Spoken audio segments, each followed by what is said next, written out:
Welcome back to Studio 5. Today, a relationship reality check for all couples. In this day and age where you can really reconnect with anyone from your past, any past relationship with just the click of a button, what do you do when an old flame or an old crush reaches out? Could be a good thing, could be a bad thing. Studio 5 relationship coach Matt Townsend joins us. This is particularly concerning for couples.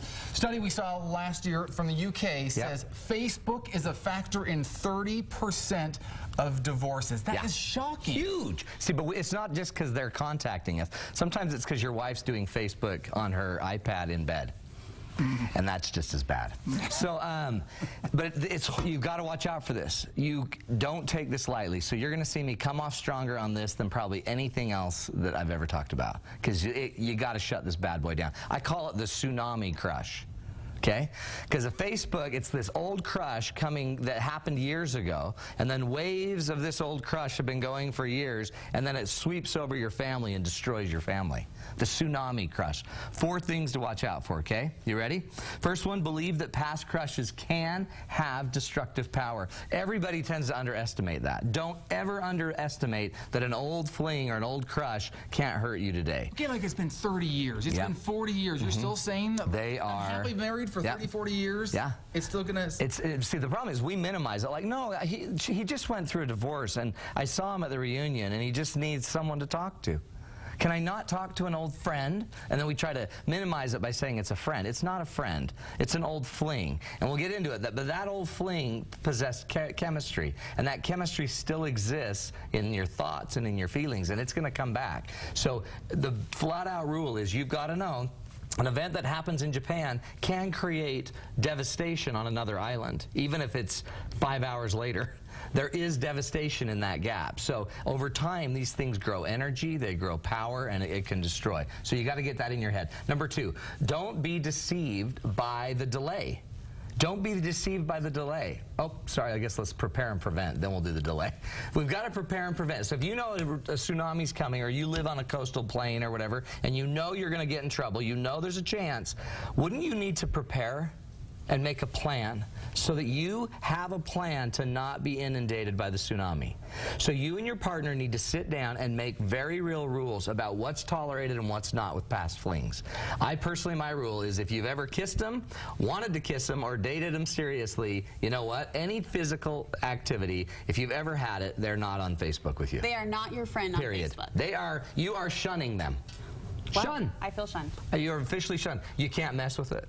Because that chemistry, it doesn't die. It's just stored in memory. Do you find it almost builds sometimes over time? Oh, it will. Yeah. Especially when you start comparing your present-day reality with your boring, obnoxious, kind of selfish partner to that really cool, amazing 17-year-old that was the lifeguard. Oh, man, do you remember the lifeguard?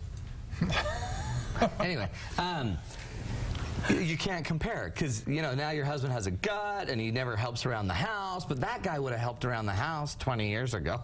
The reality is we're not comparing apples to apples. We're comparing a relationship when we were 17 or 20 or 25 to a relationship now that you're 45. It's not going to compare. So make rules, create preparation, talk to each other, have very real strict rules about what we will tolerate, what we won't, especially not just with Facebook, but with your reunions. When reunions are coming up this year, you go with your partner, you be by their side the entire time. Even if you don't want to, you be there. I'd be very careful about having any other parties or meetings or people with, I can't tell you how many affairs I see from this. From reunions or from Facebook or from something like that. It's horrible and it's hard to fix. So when we talk about the Facebook rules, you suggest again, if you've kissed them, had any sort of physical, you know, attraction or relationship with them, they should not be on your Facebook feed. They should not be your friend. How open or accessible should your partner's Facebook page be to you? Total transparency is the rule. We leave it way open. We know everyone's passwords. There should be, you shouldn't really have a need for privacy, even though you might give each other privacy. There shouldn't need, you should always have access. I just think it's a simple rule. If I know that my wife can always access my stuff, honestly, my wife accesses my Facebook more than I do. So if I know that she always can and will, it just gives me something, some strength. It's a check. It's a total check. Is it okay if I tell my wife, hey, this old friend of mine from many years ago has approached me. I'm Facebook friending, whatever. Can I, if I tell her and I tell her that's okay, and if she has transparency, is that okay or not? I wouldn't even mess. If it was an old fling, I wouldn't even. No. It's just a very simple answer. No, no need. I mean, really, what's the need? Well, yeah, but we dated for 2 years. Okay. So what's the need today? Yeah, when you break it down to the why, there really isn't There's an not answer. a need presently, and here's the reason why. Don't be deceived by the delay. This delay is not a delay. When you guys were best buddies back in high school or college, chemistry was created. That chemistry is stored in thoughts, okay? They're called behavioral scripts. Your brain made a script about that person. I call it BS for short. And with all that behavioral scripting, BS, stored memories and chemistry. And the minute you go back to that chemistry, you reignite the chemistry. That's why you can pick up with old friends that you haven't seen for years, and you're back at the same place again, because you're in the same script. Those scripts are delayed, but they still exist. And then if you foster them by thinking about them, by talking to your girlfriends about them, by when your partner's a jerk, by going and just conjuring it up and working that thing, you're going to keep the thoughts alive. And then when it hits, when that tsunami comes aboard, it has the full energy of years ago. It's messed up. Don't be deceived. Essentially, you're kidding yourself if you think you can just peek in on a former partner's page now and then and not have it affect how you think or feel. Because think of it, you all know why you're peeking in, okay? It's because you're sickos and you're stalking people. But when you're stalking, you know when you're looking at their life, and you're like, oh, they've got a boat. I've always wanted a boat, and we never had a boat. Oh, look at his abs. Oh, he's got abs. I wish my husband had abs. You start comparing and contrasting, and the minute you do, the thoughts and the chemistry starts to come back. Last but not least, when you find yourself getting caught up in the tsunami, the crush, get to higher ground. Get yourself to higher ground, which simply means get to your higher values, your higher principles, and your higher priorities. Start imagining, how do you want your children to remember you? As the one that threw the entire family away to go get some crush from 20 years ago? The odds are, by the way, if you have an affair or a crush and it starts an affair, the affairs don't work. I don't know if anybody knows that, but statistically, enormous high failure rate. 90+% of affairs don't work.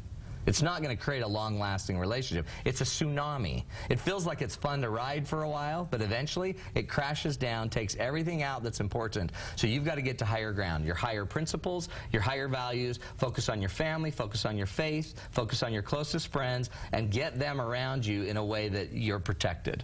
And it comes back to why. Why do you need to? And especially if the other friend reaches out, what are their motives? Why are they reaching out? I tell you, it's dangerous. Okay, you just finished up doing a fantastic little date night a little while ago. Killer date night. You know what we're doing? See, we can't reach everybody that we want to reach. So we filled up this date night with Peter Breinholt, and now what we're doing is this. We have a brand new site, and if you go to Date Nights with Matt, you can go right now. This brand new site has everything I ever do. Every date night every date night from here on out that I have, we're putting on the site. Every women's class, my marriage classes, my singles classes, everything's on this date night. So right now, it's only $27 a month, and you can get everything I do anywhere in the country. You get all my audios, you get everything I've ever done. Now, the date night with Peter, we're putting it on there. So date night with Peter that we just did, Peter Breinholt, plus 5 other date nights are already on there, and it's normally $27. But if you enter in a studio code, a code, what's it called? A coupon code. Yeah, promo Studio code. 5. Just Studio 5, you'll get it for $1. You get a 1-month trial for $1, and you can go to my site. You can see all my women's classes, see everything. You can watch the Peter Breinholt concert, so an hour of Peter, an hour of me, and every other date night we've ever had. For $1. $1. Studio 5 is the password. Go to Date Nights with Matt. It's like keeping a little Matt in your pocket everywhere you go. Everywhere you might travel around. There. Thanks, Maddie. Thanks, We'll be right back with more in Studio 5.